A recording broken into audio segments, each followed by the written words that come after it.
Welcome to the MMA Roadshow, episode number 292. My name is John Morgan. Cold Coffee is not with me. He's with me in spirit. You know that, man. We're all still trying to send much love to the man Cold Coffee. But he is back in Las Vegas. He'll be with me next week. In the meantime, I am in Mount Laurel, New Jersey, just outside of Philadelphia. I'm here at the host hotel for Cage Fury Fighting Championships. Of course, I'm in town to do CFFC 86 tonight, Thursday night, as we always do when we sit down to record the MMA Roadshow. And then the follow-up, Friday night, CFFC 87, both of them on UFC Fight Pass. So definitely make sure you check out those fights. It'll be me and my man CM Punk on the microphone. Jessica Penne could not make it out this time with all the COVID restrictions and other things we got in place. They're trying to minimize the amount of people in here, but hopefully we'll be working with Jessica Penne again in the very near future. But myself and CM Punk will be on the mic, and man, if you've ever tuned into CFFC, you know that they put on some fantastic fights. So definitely want to tune in for that if you can. Little tired. It's actually Thursday afternoon. I always say we sit down on a Thursday evening. This time it's Thursday afternoon because I do have the fights tonight, and you just never know how you're going to feel afterwards. You know what I mean? I didn't want to be out of energy or it get too late, that sort of thing. And then obviously cold coffee would have to wait on me to get done late on the East Coast. So I'm sitting here on a Thursday afternoon looking outside at kind of a cold and dreary Philadelphia. Well, Mount Laurel, New Jersey, just outside of Philadelphia. Took the red eye in overnight to Philadelphia, and man, I'll be honest with you, I don't know how much you guys watch the news here in Philadelphia. I didn't know, but shout out to the folks at CFFC, man. I love working with these guys. But I actually got a text early Wednesday morning that was, hey, understand how stressful these times can be on your family if you don't feel comfortable making it in. Don't worry about it. The show's going to go on, but, if you want to back out, totally understandable. And to be honest, I didn't know what it was related to. I thought it was, COVID-19 related or something. And I was like, no, I'm good, guys. I appreciate it. Thanks for reaching out, but I'm good. I'll be there. And it was only after that I found out that there had been some looting and protests in the Philadelphia area, so hopefully it seems like those things have subsided after a couple days. But shout out to CFFC for looking out for our health and safety. I appreciate that, and shout out to me for probably needing to watch a little bit more news, so I know what's going on, man. But yeah, to be honest with you, man, first week back from Abu Dhabi, first week back from Fight Island, I was kind of just taking a few days off and unplugging, and my dad and my stepmom came in and visited, and was just kind of enjoying some time with the family. So I was not aware of what I was getting into, but I fully believe that everything will be good. They are committed to doing things the right here at CFFC. So one of these days, by the way, like I said, I work with CM Punk on the mic. Today's schedule won't allow for it, but one of these days I'm going to have him on, sit down for an episode when I'm out there with him doing a show. So unfortunately he flies in from Chicago, so it's a much shorter trip. He doesn't have to get here nearly as early, so the schedule's a little too tight today since he's arriving today as well. But we'll definitely do a podcast in the future. So really enjoy working with Punk. I know he gets his share of heat sometimes for his UFC career, but behind the scenes, man, he's a really good dude, and man, really passionate about the sport, honestly, man. Still trains I think pretty much every day, and still very much, is involved and loves it. So, brief mention to Cold Coffee. Like I said, he thought about maybe trying to ask him to tape a message or something, but I figured, you know what, just give him a space one more week. I can tell everybody that has been asking me, man, and it's been, man, the outpouring of support continues to remain strong. He is doing a lot better, man. He's definitely doing a lot better. Still a lot of ups and downs with everything that he's going through, but he is doing a lot better, and him and I will be back together next week in Las Vegas. So I will say the week after that, he's actually got another surgery scheduled. So we'll certainly talk about that when I'm with him, man. It's kind of crazy what 2020 is doing to that guy, man. Not fair at all. 2020 sucks for everybody, so I won't say that his is any worse than anybody else's, but it does seem that he's had an unfair share of crap pointed in his direction. So, as we mentioned, first week after Fight Island, just as a heads up, I will not be covering the Anderson Silva Uriah Hall fight on site. I just don't make it back in time to get COVID tested. So I'll just be watching that one on TV. Cold Coffee will be there. We'll still do a and a half episode over on the patreon.com/MMA Roadshow. I'll certainly be watching the fights, and we'll talk about that card shortly because I think it's a good one. But I will not be there, so just a heads up on that. But am happy to be back, man. It was a good time in Abu Dhabi. Big shout out to Oscar Willis from the Mac Life, man. He was with me all 35 days and offered up a lot of his time in terms of doing, pre-fight podcasts, post-fight podcasts. We did a couple video previews together that we put on both of our outlets, which I thought was cool, kind of collaborate like that, and both of us release around the same time. It was fun to do, so big shout out to him. Really enjoyed the time over there. I mean, Abu Dhabi is... Man, it's fantastic, dude. It's everything that they tell you it is. It's top notch. They're committed to tourism. I almost get sick of hearing about it. Oh, the hospitality is so amazing, but it is, man. It really is. They're committed to making it a tourist destination, and they're doing big things over there. And of course, all the COVID protocol and that sort of thing, man, makes you really, really feel safe while you're there. But I'm happy to be back. Definitely happy to be with my wife and kid. Even though I did have to leave for a couple days, but that's how it goes. But happy to be back in the family, sleeping in my own bed, and yeah, I imagine we'll be there again late January, early February. Such is the way it is, and man, I would not be surprised to hear that there's an expansion of this, partnership that's already in place. As Oscar Willis and I were kind of speculating offline, and again, this is no credible reports, nothing mentioned like this. But I mean, can you see, like, whether it be International Fight Week? I mean, the last time they called it Abu Dhabi Showdown Week, I believe they called it. But doing something like that, a big event every year, they're contracted for that. But what if you expand that to a month? What if you do 2 pay-per-views with 2 fight nights in between, or who knows? I don't know. It seems like the UFC and the Abu Dhabi government are going to continue to work together and try to expand the partnership. So I would not be surprised to see bigger things going forward and more than just that one annual event. It seems to be a home run for all parties involved. So we'll see how that goes. But man, the discussion coming out of UFC 254 continues to be this ongoing debate, right? Is Khabib Nurmagomedov the greatest of all time? And I initially saw... to me, it seemed like everybody was jumping on the boat right away. Khabib is absolutely the GOAT. Khabib is absolutely the GOAT. And, there's a thing called recency bias. And, my good friend Alex Davis, he talks about it a lot. And he talks about it in a lot of context. Even judging in a round, what you see last is the thing that you remember most. That's kind of what the recency bias gives you. What you remember most recently is what you put most weight into. And so I understand, man, when you're coming off the high of that incredible performance by Khabib Nurmagomedov, I understand immediately why you go, yep, that guy's number 1 pound for pound all time. And then he's the greatest of all time. And then you add in that stellar record, 29-0. I mean, the guy's never been beaten, right? He never had an off night. He never had a slip up even the way of John Jones, right? I mean, John Jones, for all intents and purposes, absolutely should be undefeated. I mean, it's not like that's a real argument to be had or a controversial statement. I don't want to, bag on Steve Mazzagatti, but I always thought that decision was a little bit suspect. And maybe those elbows, maybe 1 or 2 of them was illegal, but I don't know, man. It seemed like a silly way to end a fight and to DQ and all. I don't know, man. I never loved that call. And again, we're not trying to trash the guy, but I don't think many people support that disqualification back in the day. So John Jones should be there. But hey, Khabib never had one of those nights, right? Khabib never had a night where he did something wrong and he got caught for something. He never had a situation where a TKO loss to a cut. Think of Fedor Emelianenko back in the day, and a cut causing a loss. He never had anything like that. He won every single time out and lost very few rounds. So I understand why immediately people would say, yeah, no question about it, he's the GOAT. But what I do like is that it feels like over the course of a week, things are settling into more what I believe, and that is that Khabib is not the greatest of all time.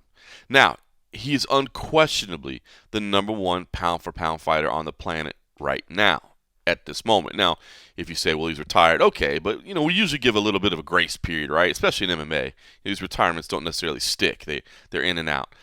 So you give it a little bit of grace period. And that's what we did with the MMA Junkie rankings, USA Today Sports MMA Junkie rankings that Gorgeous George Garcia is the head of, and him and I collaborate on a lot of it. And we collaborate as a whole as a team, but I feel like him and I work most directly on it. And that's what we did. We put him at number one. I think I personally don't think Khabib is in a rush to come back, or this is one of those fake retirements. I'm not ruling it out ever. Situations change, families change. We know he's making a promise to his mom, so that's one reason that I do.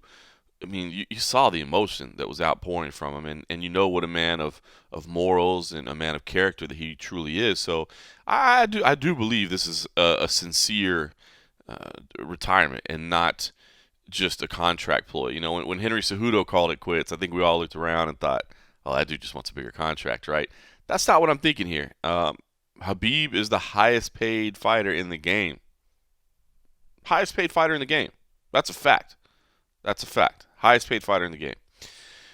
He's got a lot of money, and he's connected to a lot of really wealthy, really powerful individuals. He does not need money. The dude is an absolute superstar, and he's well connected in all the right places. He is good. And of course, the loss of his father. I mean, that was more than just his mentor and coach. I mean, that was everything, right? That was everything all in one. Your head coach, your mentor, your best friend, your father, all those things in one. And I don't think he wants to go on without him. So I believe this is a sincere retirement. And listen, he doesn't want to come back and deal with Conor McGregor and all those antics and all the controversy. He doesn't want to deal with that. He just doesn't. So anyway, could go on for that for a while. Maybe he'll prove me wrong and come back next week, but I believe this one more than most. But we went ahead and put him at number one pound for pound, and I believe it. And the reason I believe he deserves number one pound for pound right now is because of the way he's dispatching of his opponents. You think about Jon Jones and his lengthy dominance, but he's had some close calls, right? I mean, Dominic Reyes, a lot of people scored that the other way. Maheta, a lot of people scored that the other way. I scored both of them for Jon Jones, but I certainly don't begrudge the people that scored it against him. So for me, Khabib's dominance over the elite level competition in his division qualifies him as number one pound for pound right now. But to me, in terms of greatest of all time, now you're talking sustained, continued dominance over a division. And that's one of the reasons I'm not a huge fan of people jumping around all the time. That's one of the reasons I'm not a big fan of people right away wanting to move to another weight class, right away looking for a super fight. I think you need continued, sustained dominance over a division. And Jon Jones fits that to a T. That to me is why Jon Jones is the greatest of all time. Now, there's other arguments made. You can't have the conversation without George St. Pierre being in there.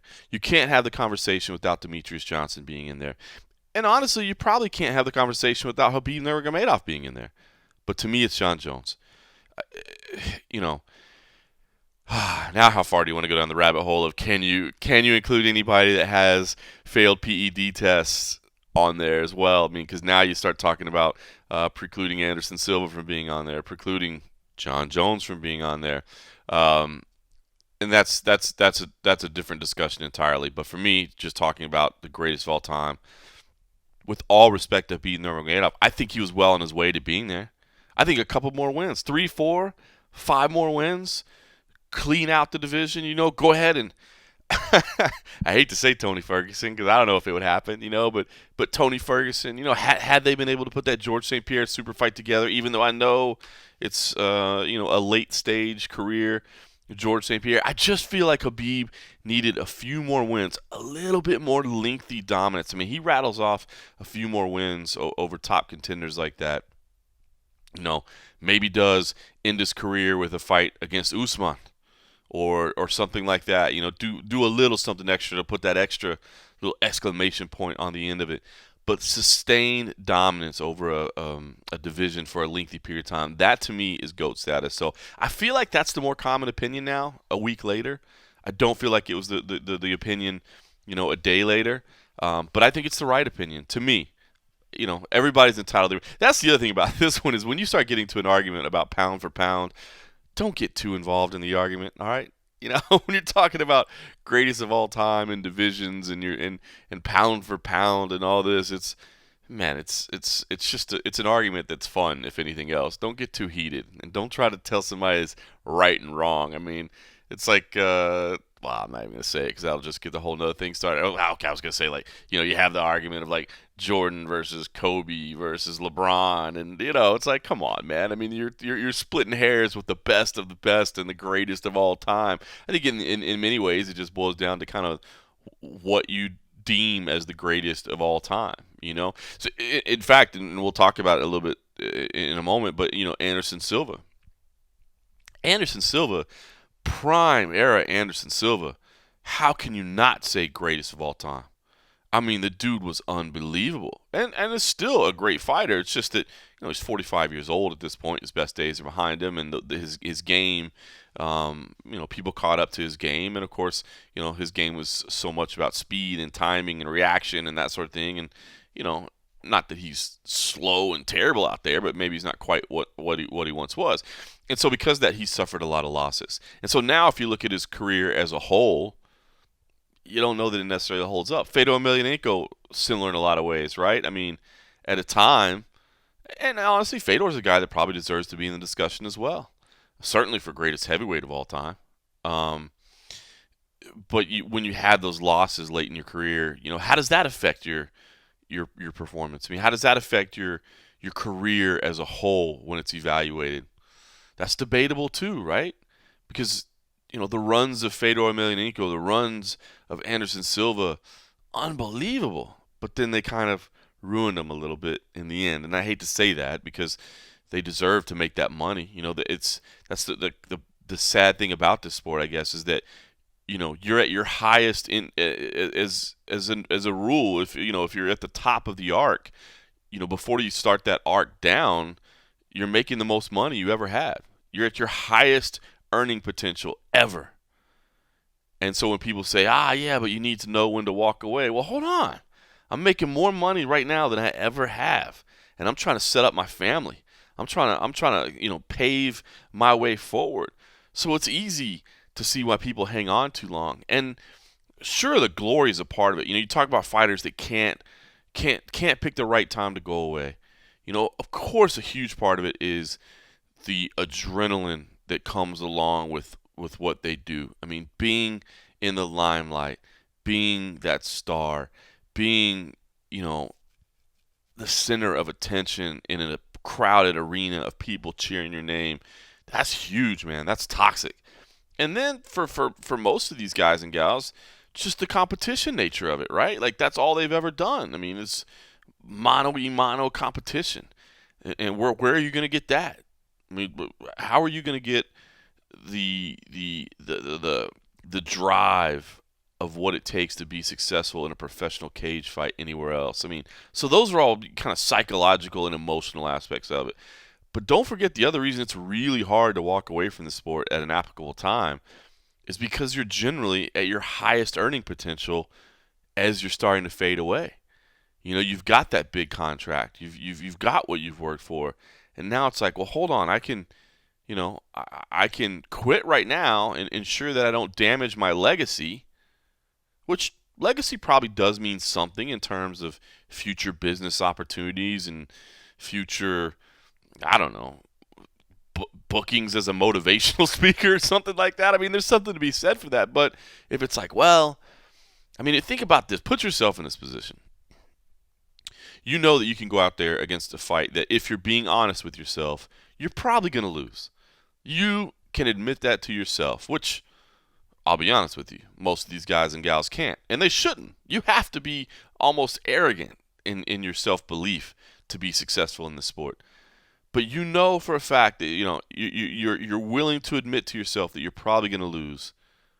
But you're going to make $2 million, $3 million, maybe more depending on who you are. I mean, is your legacy worth that to you in terms of real hard money?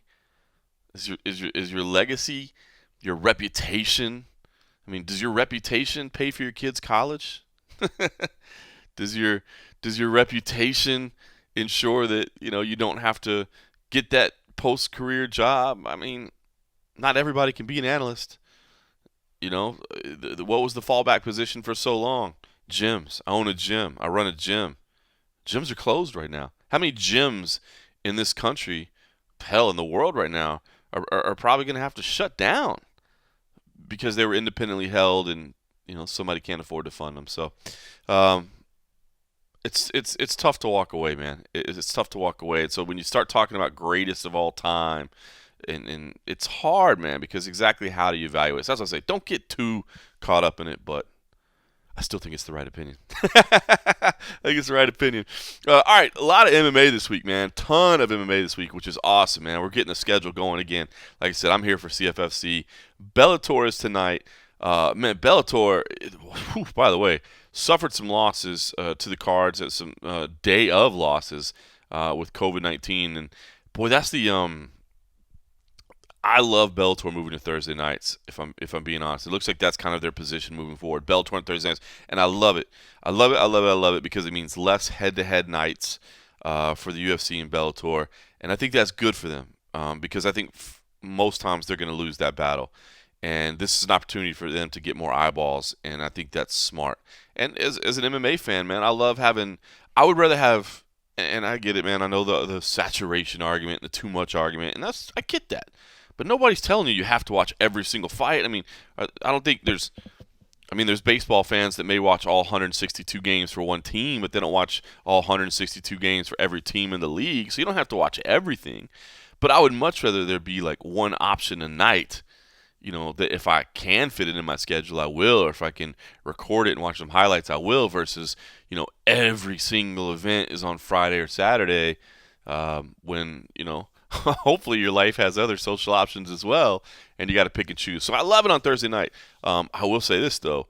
I have no idea how we're going to talk about Bellator on the podcast. I mean, typically we're pretty strong into UFC anyway, just because that's normally what I'm covering when I'm on the road. I mean, I'll cover.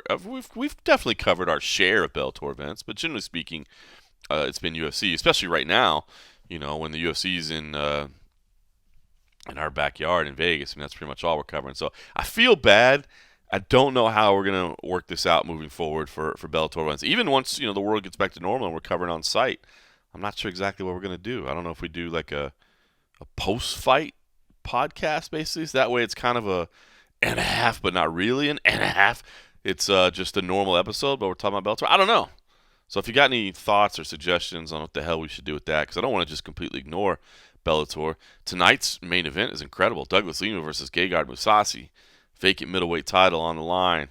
Of course, Lovato had to retire, unfortunately, with his health issues, and so put the belt up for grabs. Lima's looking for that champ status. It's a good fight, man. It's a really, really good fight, and it'll probably be going on while we're on the air tonight, so I'll probably have to catch it in replay, but I definitely will catch it, man. It's a good one. So, but we're not really gonna be able to talk about it much. But Bellator is doing some good things, man. I really do. They've had to go on hold for a little bit. One of the big stories this past week was that Bellator essentially released 30 fighters, and they kind of did, but kind of didn't.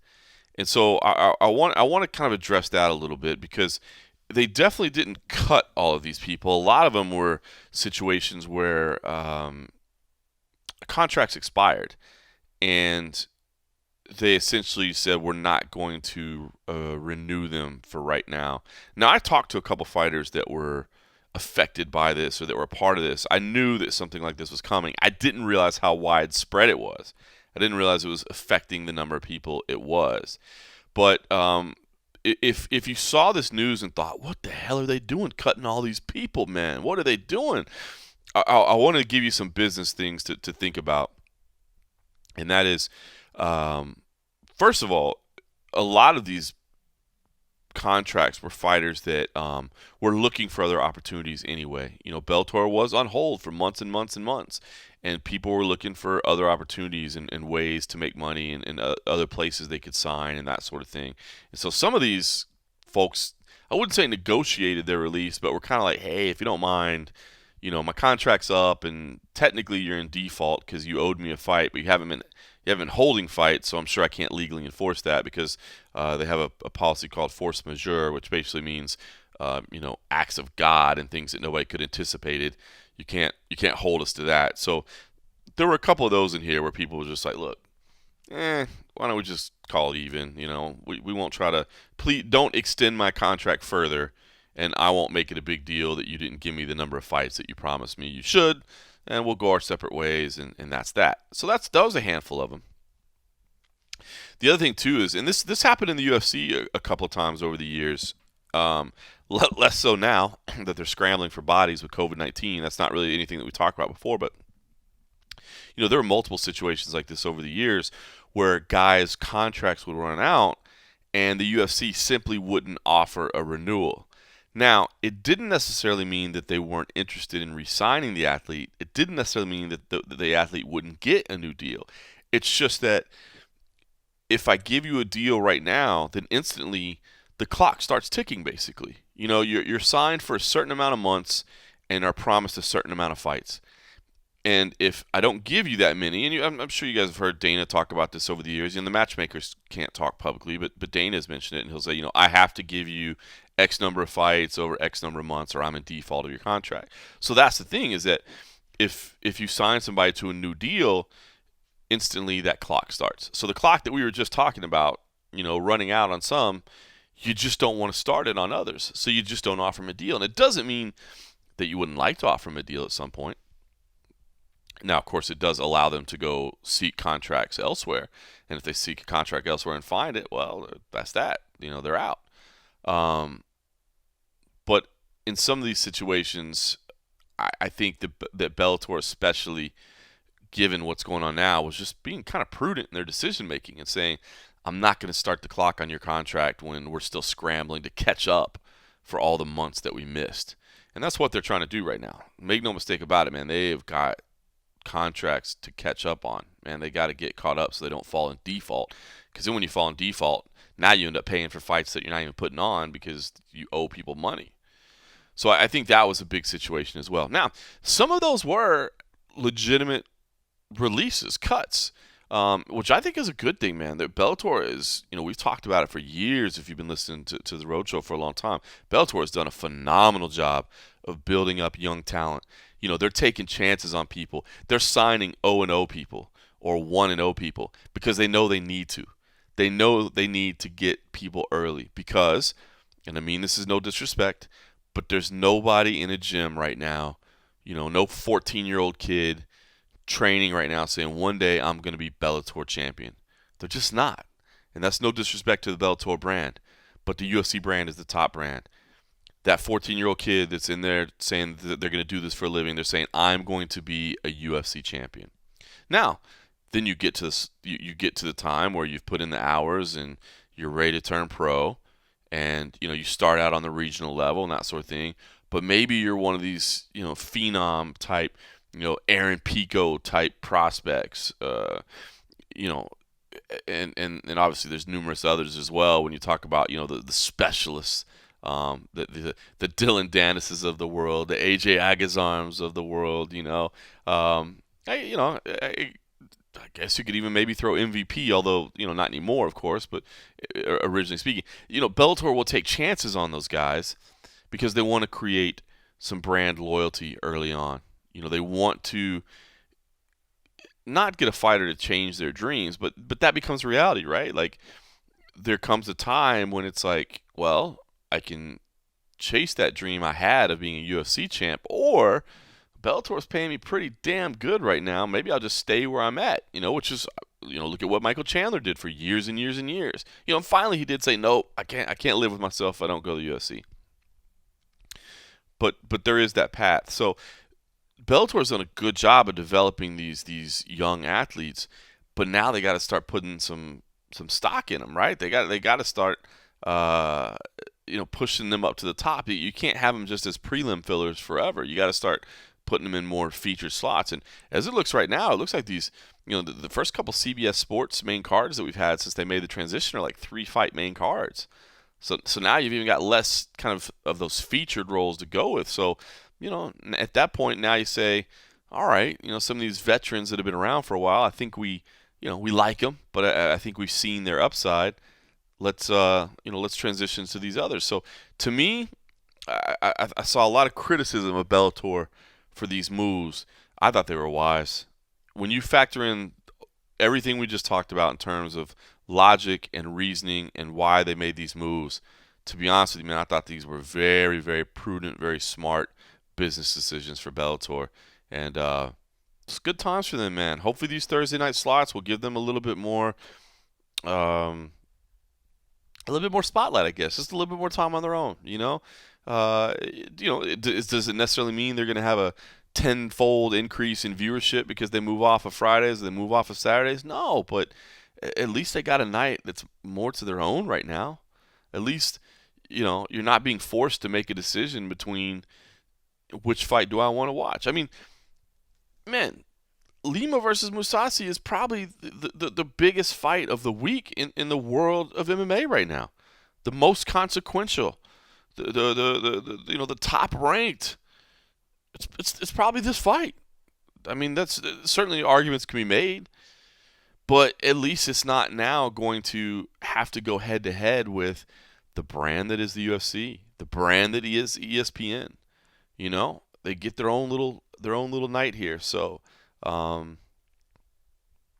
dig it, man. I'll be honest with you. I like the move. You got Jake Hager on there, of course. People he's drawing some headlines as well as always. The wrestling superstar there. Shame that we had some of the fallouts that we did. Adam Borch is on there. I think he's a talented kid that you still want to keep an eye on as well. So Henry Corrales and Brandon Gertz should be fireworks. Maybe Speaking of Brandon Gertz, man, I'm assuming by now if you're listening to this podcast, you've seen what Nolan King shot on video. Of course, Nolan King's been our man in the bubble out there in Bellator. As long as they're doing this Mohegan Sun, Uncasville, Connecticut fight sphere, I think Nolan's going to kind of be the fixture there, man. He's making the drive down from Boston, kind of being MMA Junkies guy in the bubble. Which is funny because he's had to take a crash course. He's in that spot that we all were. He was a writer, and now he's having to learn how to take pictures and shoot video and do all that stuff. But he did a good job of shooting this interaction the other day with Brandon Gertz and Mike Mazzulli, the head of the Mohegan Sun commission out there that oversees Bellator events and so overseeing all the events right now. And he also oversees the international. They basically contract him to go in the way that the UFC uses Mark Ratner and kind of an internal body of people to be their own commission. Bellator, doesn't have those number of people available, so they kind of third party out to the Mohegan Sun Commission. And Mike Mazzulli is very much a respected regulator in terms of a trustworthy individual and cares about fighter safety and all that. But this interaction was just incredibly inappropriate, and I feel bad because spending too much time on this, but if you haven't seen it, definitely check it out. There's a story about it on the website, and it was also a hugely viewed social media post on MMA Junkie. But Mike Mazzulli basically tells Brandon Gertz he's made weight, and then says he hasn't by an extra quarter of a pound, and that he needs to take off his pants. And so, Gertz is like, he's pretty pissed and he's agitated. He's cutting weight. So he's like, I'll just take my pants off right here. And it's like, no, you need to wait until we get the towel out, which is true. We're not trying to have these weigh-in streams and public nudity and all that stuff. But then he goes on to say, that he's acting like a tool, and that it's the reason he's doing that is he's cutting too much weight. And I feel bad focusing too much on this because Mike Mazzulli, by all reports, has apologized to Brandon Gertz for his behavior, but he was very, very, very, very much out of line. But he's apologized for it, and so I always say, don't crush a guy too bad. If they're willing to say, hey, that's on me, I was wrong, and he's done that. But it's just, and I want to give the guy kind of a pass too. I mean, like I said, he's doing a ton of events, man. He's been the guy in the bubble as well. So maybe there's some extra stress on him, and who knows what all factored into that.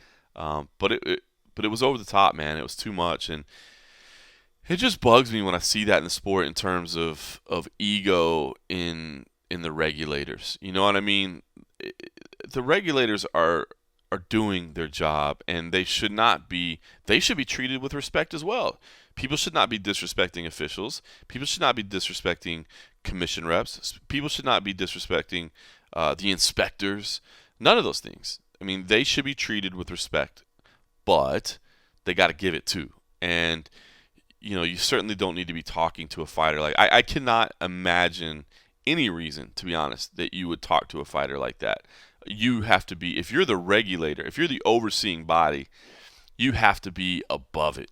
You know what I mean? Even if you think the fighter is being absolutely egregious in their behavior, you have got to be above it because you are the regulating body. You are the authority, and you have to hold yourself to a higher standard. And especially when we're talking about cutting weight. I mean, come on. Anybody that's been around the sport for any length of time knows how agitated fighters get when it comes to weight cutting. So you got to add in a little bit of an extra piece of understanding, right? And it wasn't there. And so I just hope people see this, and commissioners and commission reps will see this. And again, not to bag on Mike Mazzulli because he is a respected regulator, but I hope that other regulators will see this and utilize it almost as an example of what not to do. Of if you're training an inspector or you're training somebody in how to handle that, you show them this and go, whatever you do, make sure you don't do this because it's not right. And then that's when you start losing faith in the regulation system. And I know that we already question judges and question referees and question all that. And I get it. But for the most part, these are dedicated, committed people that are passionate about the sport and that want to get it right, and that, of course, make mistakes and, of course, make errors like any human being would. But you know that their intentions are right and that they are trying to do the best they can. And when you know that, then I think you can have a little bit more patience for human error. But when somebody's acting like this, now all of a sudden, when you have a bad judge's decision or a bad referee's decision or whatever it may be, then you start just going, what does this commission even know? Look at the way they behave, corruption, blah, blah, blah. You know what I mean? You just start throwing all that stuff out there. And so that's why you have to be, your attitude and your communication has to be beyond reproach.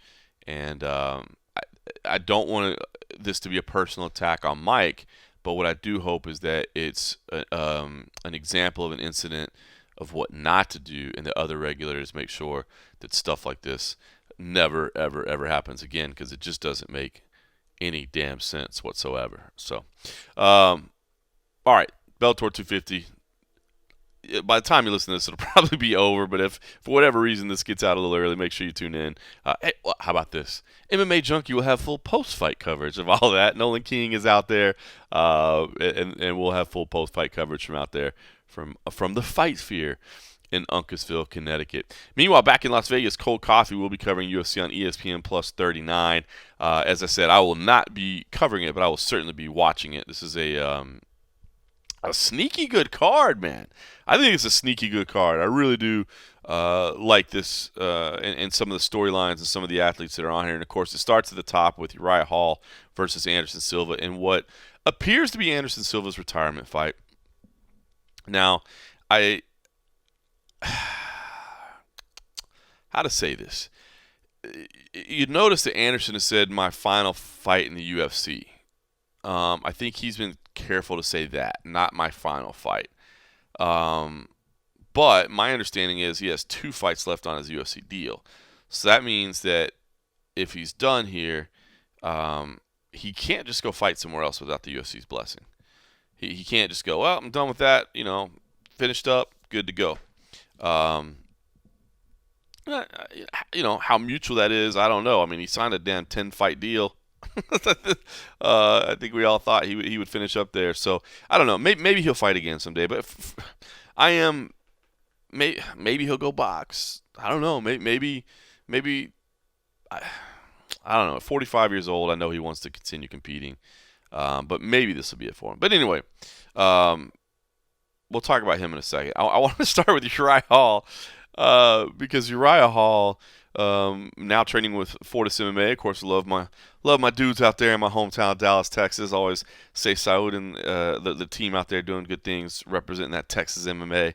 Appreciate that. And Uriah Hall, man, I think it's probably a good fit for him out there. You know, he was a long-time guy in Vegas forever, but train out there now, and you know, maybe that family structure will do wonders for him. But I gotta say, the virtual media day that he did, it is either one of the greatest or worst virtual media days of all time.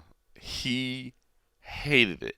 And I have, spoken probably more at length than I want to about how difficult these virtual media days are on the athletes. And, I don't want to say tough for the journalists, but doesn't necessarily give us the greatest content of all time. Just because the situation kind of sucks for the athlete. But man, Uriah Hall hated it.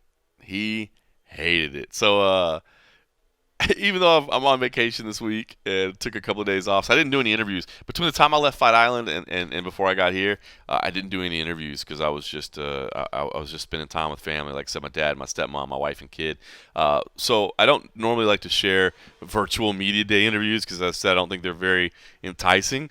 But this one, to me, I watched it on the plane ride over here, and I really liked it. So I'm going to play that. Here's Uriah Hall. We now welcome the number 10 ranked UFC middleweight contender in the world, Uriah Hall. Uriah, thank you for the time, sir.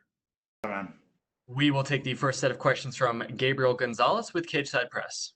So even though they can't see me, I gotta. No, they can see you from this. Hello, can you hear me? Yeah. Well, Uriah, first off, I imagine it's not easy. The guy who's out to spoil the last night of Anderson Silva. Can you just talk about separating all that and just being able to go out there and do your job to win the fight? What? Say it again. What? How do you separate all of the talk of, spoiling the last night of Anderson and just go out there and do your job to win? By not listening to the media. You've had a bunch of fights scrapped amidst the pandemic. Can you describe the relief to finally be about to go back out there? I didn't mind the pandemic too much. I went into isolation, hang out at my gym. Didn't hang out with a lot of people. I think it was a blessing in disguise. Can you just talk about a little bit, just making the readjustment? You were so close to getting the fight with Romero. You were on the last, pretty much the last stretch to fight Jacare in May. Just having to start another camp each time. This is so fucking weird, man. What the fuck? I can't do this. Can I look at the screen or something? Or who the fuck am I talking to? This is so weird. On the screen, it just shows you. What the fuck? Really, this is so fucking weird. All right. What's the question? Hello. Repeat the question. Yeah, repeat the question, please. Just what was it like having to restart so many camps this year with Jacare and Romero, now this one? It was fine, man. I went into camp. I've been training since last year, November. So right before the pandemic got out of hand, I was in Dallas, Airbnb, staying ready. And we got the call for our first fight. We went into camp. Yeah, it was devastating, but as a martial artist, our job is to stay ready, stay prepared. So that's it. You just stay ready. That's the whole key factor. Thank you. We will take our next set of questions from Danny Segura with MMA Junkie. Obviously, this is a very big fight, but you fought some of the biggest names at 185 pounds before. How would you grade this fight? Do you think this is the biggest fight of your career with Anderson Silva? Yeah, it's one of the biggest fights. Anderson Silva is a legend, so I'm just excited to go out there and go up against the guy that I watched growing up. To me, I made it. That's how you gotta look at it. For sure. And right now, Adesanya doesn't really have a clear next title challenger. You're obviously on a nice 2-fight win streak. Do you think an impressive showing against Anderson Silva could put you in that mix? Yeah, Adesanya is picking his fight, man. He sees the hole in all these guys, and He's already picking Cannonier. He's looking for easy fights. Yeah, I said it. So I know why he's picking certain fights, but I'm dynamic, and especially with the gym that I'm at right now, I'm focused, laser focused. So it's a matter of time, I'm just gonna play the politic card and just whoever the UFC needs me to beat, and or whoever the UFC thinks can beat me, and get to the top. Yeah. In your opinion, I guess what do you think other adversaries that had fought Adesanya are missing to beat him? What's the key to dethrone the champ? I'm not gonna tell you that. Okay.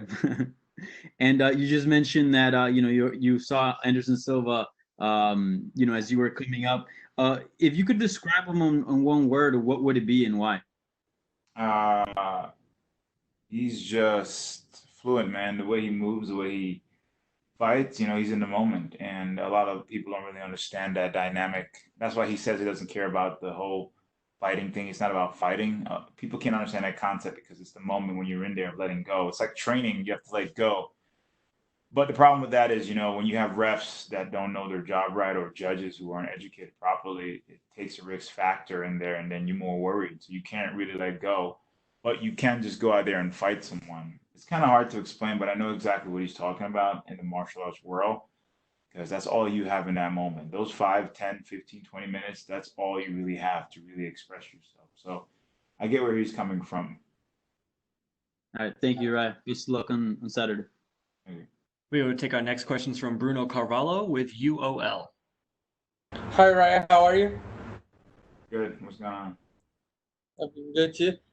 All right. What means to you fight against Anderson Silva and probably his last fight?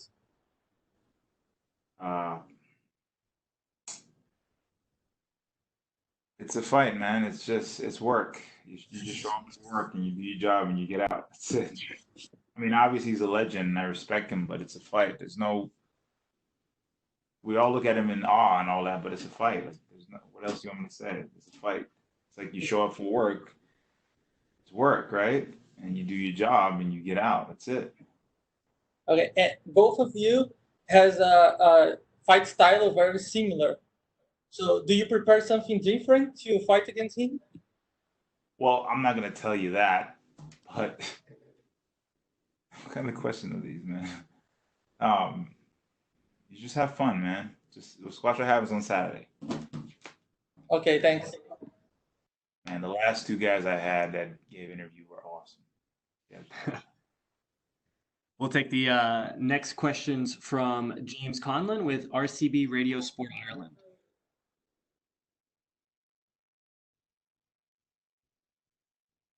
James, please go ahead.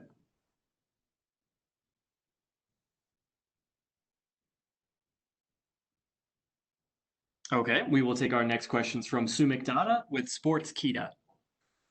Hey Uriah. Hey Uriah, can you hear me? So first of all, welcome back and hope you're doing well. Thank you. And so Israel Adesanya has been very vocal about you. He said that if you stick to your basics for this fight, you'll beat Anderson Silva. And you a couple of times in the lead up to his fight against Paulo Costa. So what is your response to all that comments from the champ? Thanks for the advice, bro. Yeah, fair enough. So obviously this is a big fight for you, given this is Anderson Silva's last fight. If you see yourself, where do you see yourself with the win, and what would be your goals be from there on? Where do I see myself with the win, and what would be my goals from there on? Yes, with the win over Silva this week. Leverage. Hopefully, listen, I want the champ. That's it. I just get the sport. I see where it's going. I want the champ. Give me the champ. That's it. Last question from me. Your coach said that you're ready to play the villain in Anderson Silva's retirement fight. What are your predictions for this fight, and how do you plan on spoiling his retirement? You said play the villain? Yeah, your coach mentioned that. Play the villain? I don't know, take him out. I mean, my game plan is to win. Just go out there and win, man. That's it. That's it. Well, thank you so much, and good luck for the fight, sir. Thank you. Who comes up with these questions? We will take our next questions from Cote Cruz with the 4 to Win podcast. Oh, sorry, he dropped out. We will take our next questions from Pablo Santamaria with Noti MMA Ecuador. Ecuador. Hey, Uriah, can you hear me? Arriba la raza. Oh, that's Mexico. What's up, man? Okay, the first thing I want to ask you is if at some point did you feel frustrated when Jacarea and Joel withdraw from the fights? I couldn't feel frustrated for Jacare because COVID happened, but you know, I wished him well. Yoel, on the other hand, I kind of knew I have a really 99.9% feeling that it was because John Jones was leaving and they had the same manager, and he wanted to get out of the fight with me by coming up with some BS shit about his eye. And you know, 205 for him might be a lot easy. We seen him struggle to make 85. So that was his way out, you know. They have the same manager. It was like, all right, man, Jones about to lose and leave the division in 2 months, you know. Why don't you just get out of it this way? You don't have to hurt your career. That's what I think. That was more frustrating than Jacare. Jacare happened. It sucked. I wished him well, but I think you will just, yeah. I get it. Do you face any difficulties training in under these COVID situations? It was hard finding some training partners without, or do you have all the under control in your I got it under gym? control. I got it control. Okay, so You want to elaborate on that? I mean, Joel is no okay. So it was okay. Joel was a ranked fighter, and when they offer you Anderson Silva, you doped or you said yes without a doubt. You said doved? Dope about your rival because you obviously was going to face Joel Romero, who is a ranked fighter, and Anderson Okay. is not on the rank.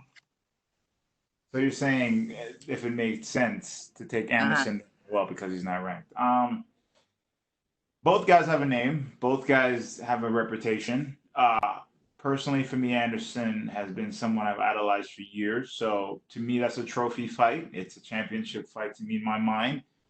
I personally felt I made it. It could have went great for me. It can go great for me either way. I mean, if we're going to talk politics, a win over Yoel will put me in the title contingency. A win over Anderson Silva would, I don't know, reclaim something, puts me in with the top 5 maybe. So either way, it's beneficial. Okay, I get it. Thank you very much, Uriah, and good luck on your fight. Thank you. And we will take our last set of questions from Ezekiel Berganzi with Somos MMA. Hey Uriah, how are you? Hey, what's up, man? A lot of Spanish and Brazilians. How do you feel knowing that this fight could put you on the UFC spotlight if you got a very outstanding finish against Anderson Silva, who is probably in his last fight on his career or in the UFC? How would I feel if a win over Anderson would put me on the spotlight with the UFC? Yes, if you got an outstanding finish against Anderson Silva, do you think that the UFC could put you on a spotlight in the middleweight division? That's a funny question. Well, listen, I'm not going to sit here and say the UFC plays favoritism. The way the UFC works, if you do a good job, if you go out there and you talk some shit, if you beat motherfuckers' ass fashionably, you're somebody. I'm not going to leave it up to the UFC to do that. You know, I'm going to go out there and do what I'm supposed to do, and whatever happens, happens. I know my goals. I know what I'm going to do. I'm not waiting for them to make a decision for me. I'm going to use the opportunity that I have, which is to go up against my opponent. And my goal, the same way his goal is to win.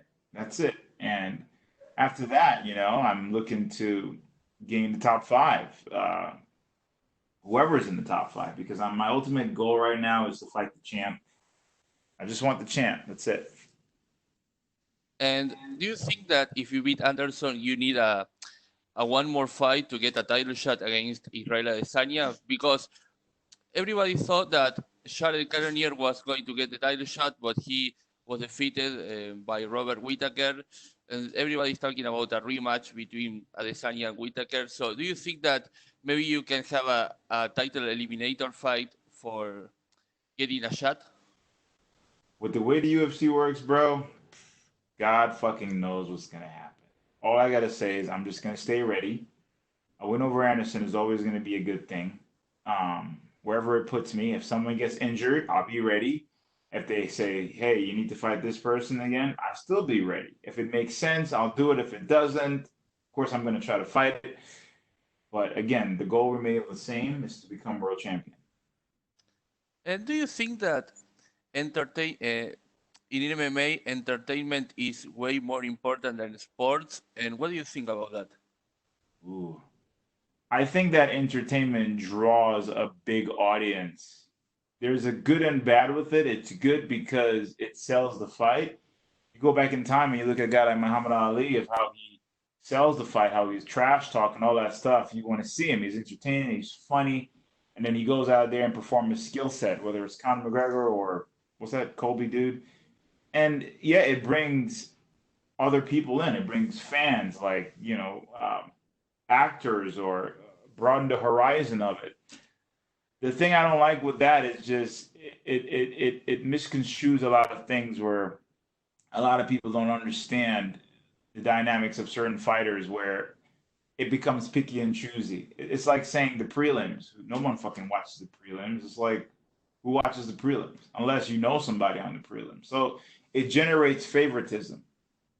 So there's a balance with it. The entertainment is good, but the problem that I have with the media and entertainment system is that, no one cares anymore. It's just, let's just get the story out. We don't care who it hurts. It's almost like if somebody from my team or me get tested positive for COVID, it's like, boom, let's just fucking it's like no one gives a fuck anymore. And that's why I have a hard time with the media. I personally, genuinely hate, and hate is a powerful word, media. So I'm picky and choosy with that. But hey, I can't control it. I'm just going to do my job the best that I can. But yeah, that's it. Thank you and good luck on Saturday. Stay black. Thank you so much, Uriah. That is all the time we had for you, sir. Thank God.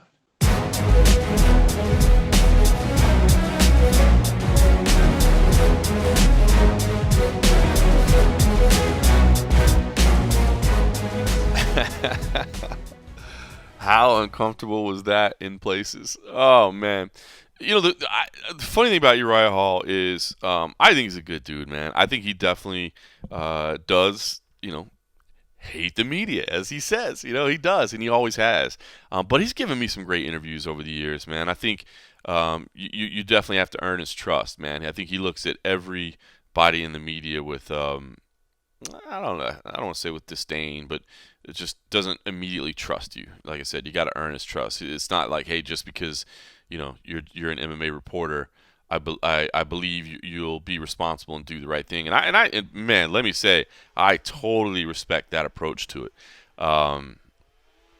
Because man, in a lot of ways, I think about this, like sometimes, man, I hate the comments section, and that's no disrespect to the MMA fans out there, man. Like I wish all of the engagement in comment sections was positive and fun. I wish all the engagement on social media was fun and good banter. And to be honest, man, I pull back from social media because you start a discussion and then all of a sudden it just devolves into just putrid. I mean, we all know, I think at this point, the cesspool that is the online interaction sometime. And you think about it, I mean, that's what, in a lot of ways, that's what a lot of the media coverage is, right? It's, so-and-so said this, so-and-so said that, was it right, was it wrong, blah, blah, blah, blah. So I get it, man. I understand why athletes in general would be frustrated with the media. So I don't hold a grudge there for Uriah at all. And I don't think there's anything wrong with saying, I don't really just open myself up unless I trust somebody, unless I find them to be a respectful person over time. I've said it a million times. These athletes do not owe us anything. They don't owe us a single thing. So I'm okay with that, to be honest with you. but this one was a little bit to the extreme. But I've said it a million times. I mean, look, and he voiced it. You heard it. He's like, man, I can't. So they sit down and they can hear our voices, but they can't see the faces. So there's it's not really like a personal interaction. And then maybe the audio is not that good, and you're dealing with global media, so maybe you find the accents difficult to deal with and difficult to understand.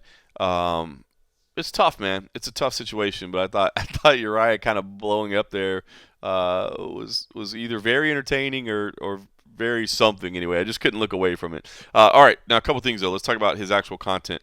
I do not agree with him that Israel Adesanya is taking easy fights. I don't. I guess I don't really fault Uriah for saying that. I always say that you have to be, almost delusional in your confidence in yourself. And so maybe in some ways that means you've got to be delusional in what other people around you are doing. But I don't think Israel Adesanya is picking easy fights. And certainly it looks like he's trying to line up a fight with John Jones. Maybe he's going to move up to 205 and fight Jan Blachowicz to make that happen. Now, okay, I could see you saying, and here we go. I'm not trying to disrespect Jan Blachowicz again, but I could see people saying that he's cherry picking, right? In the same ways that like George St. Pierre came back to fight Michael Bisping because he thought that was the easiest matchup that he could have at 205. I could see people criticizing Adesanya and saying, "Oh, I never heard him saying he wanted to move up to 205 until now. Now he wants to do it. Now that Jan Blachowicz is champion, hold up, what's that about?" I could see that, but I think that Israel Adesanya sees Jan Blachowicz as a path to John Jones, and so if that's the reason you're doing it, even if you do believe it's an easier matchup, if you're trying to get to the man that I just spent, some time earlier explaining why I think he's the greatest of all time, I don't think that that's an issue. So I don't believe Israel Adesanya is trying to take easy fights. So I'll have to fact check. I'll have to fact check Uriah on that one. But I did love when he started talking about the game, and when he talked about talk a little trash and then beat motherfuckers up in a fashionable way.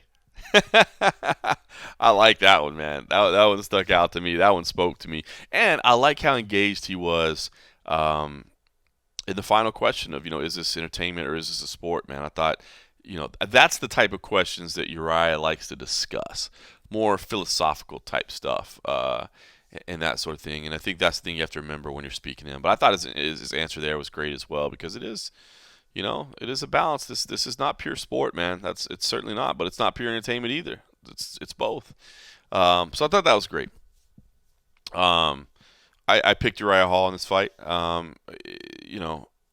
Chip on his shoulder or not, man. I think this is a lesser version of Anderson Silva. And I think the way their styles match up, especially at this point in their career, Uriah Hall should be able to get this done. But maybe Anderson Silva have a little magic. I want to do this. This will be a little weird. But so another question you heard in there was from Danny Segura was, how would you describe Anderson Silva in one word? Now that's something that we've been doing as a team at MMA Junkie. Simon Samano asked everybody for any interviews they were doing this week to ask that question. So even Nolan King out there at Bellator, he was asking the same question. And so any interviews that have been done this week that anybody did, they collected these. So we should have a video out. Abby Subban is working on that video, so I imagine it'll be out, I don't know, Friday, maybe. Before the fight, clearly. But, kind of just athletes from across the sport describing Anderson Silva. And before we talk about Anderson, I want to play one more description of it. Another answer that came from the same virtual media day, and this one coming from Bryce Mitchell, Mr. Thug Nasty himself, because A, I love Thug Nasty. I've always been a Bryce Mitchell fan, but B, I thought his answer is so good, and it describes again what we were talking about, Anderson all-time greatness versus where he stands now, and this was Bryce Mitchell's answer. I would say masterful would be the first word that came to mind. I'm sure there's a lot of other words, but masterful would be the first word that I thought of, just because of the way that he could flow, and make things that are not effortless look effortless. That takes mastery of a skill. And I mean, all of his wins look like they're easy, like he wasn't even trying. But I mean, obviously he is, but he's just that good at it that he makes winning look easy. Love that. Love that. Made things look easy that weren't easy. So damn true, right? When you think of peak Anderson Silva, man, you just think of him going out there and looking like he was toying with people, looking like and so relaxed and so just, as Uriah mentioned, kind of in the moment, and making something that is incredibly difficult look incredibly easy. Israel Adesanya gets a lot of comparisons to Anderson for understandable reasons. Lanky frame, creative striking, that sort of thing. And Adesanya has his moments. Please, I am not trying to criticize Israel Adesanya, man. His greatness is not lost upon me. But I don't even think he makes it look quite as easy as Anderson did. And I don't know if it's facials, facial. What am I saying? Posture. That's not right, man. Just the expressions. There you go. Facial expressions. I don't know if it's facial expressions or like his body language, his posture. But like Anderson looks like in his prime, man, looked even more relaxed than Adesanya does out there. And yeah, man, I definitely deserves to be in the conversation of greatest of all time, even though this last phase of his career has not been incredibly pleasant for us old schoolers like myself to watch. And who knows, man? Maybe he's got something special left in the tank for us. One last night. I'm not foreseeing it going out that way. This is not a fairy tale kind of a sport. You know what I mean? It's just not, unfortunately. And I don't foresee that type of, Disney moment, walk off in the sunset. But who knows? Who knows? Maybe he can figure something out. But I do think though that this is an appropriate matchup. I was talking to somebody, can't remember. I did do a couple of mainstream radio hits this week, kind of general sports type population, and somebody was asking me if they thought it was an appropriate matchup, and I do think it's an appropriate matchup. It's fun stylistically, right? Like it's cool, I mean, to see these two styles out there would be fun. I don't know that there's anything more appropriate necessarily for Anderson Silva at this point in his career. So, who else would you match him up with? So at least this is a fun, kind of interesting stylistic matchup. And, at least maybe he's got a chance up there. So, co-main event, Andre Fili versus Bryce Mitchell. We talked about, we heard from Bryce Mitchell already, which was a little non-traditional to not even mention the guy's name before we get into him. This is a great fight as well, man. Andre Fili versus Bryce Mitchell. Andre Fili, the guy that's been around for a long time, man, proven contender. We know what he's capable of. If this fight stays on the feet, you got to think that he's got the advantage. Not that everybody's not well-rounded at this point, but you got to think he's got the advantage. Meanwhile, Andre Fili has decent grappling as well, but you got to think Bryce Mitchell, if this thing's on the ground, Bryce Mitchell, man, he's on a different level than Andre Fili in the grappling department. So this will be a lot of fun. Of course, it's also the debut of the camo shorts, the long-pressed camouflage fight trunks that Bryce Mitchell wanted. Reebok finally came around and made these, which the timing is really funny, right? He's been asking for this forever. The Reebok deal is almost up. Maybe that's what it was. Maybe they just said, F it, like we're almost out of here anyway.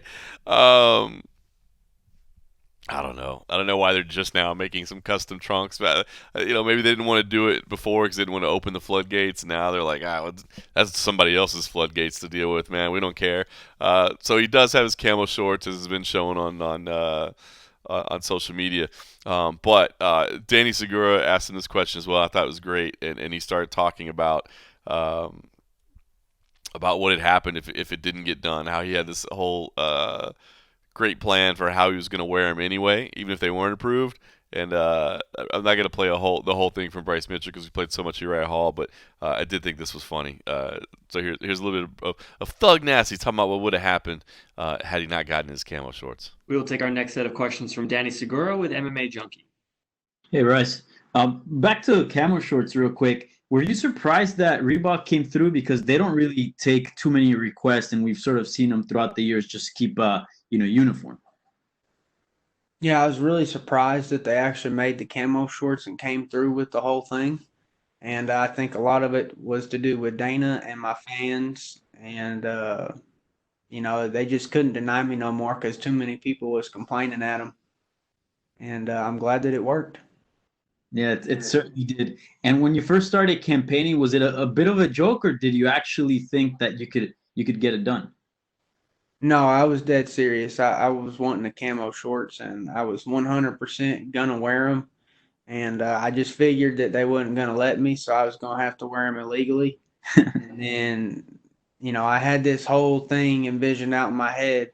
I was gonna walk out to the fight, and then they was gonna check me at the ring, and I was just gonna go boom, take off my sweatpants, and there's gonna be camo shorts in there, and I was gonna run into the cage, and there's gonna be security guards trying to pull me out of the cage, and then I was gonna be fighting the security guards, them dudes in the red vest, and I figure if I got the first hit on one of them dudes, I could probably drop one of them, and then the other one would be putting up a good fight, and then I was hoping my cornerman would jump in because there'd probably be about three more red suit dudes coming in, and so it'd be kind of like a little brawl going on, and that's what I was expecting would happen, and I'm really glad that that didn't have to happen. I'm really glad that they gave me the camo shorts and I could do the whole thing legally because they probably would have sued me or definitely would have fired me. And I'm really glad that didn't happen. I'm really kind of surprised uh, that they got the camo shorts, but I'm happy about the whole thing.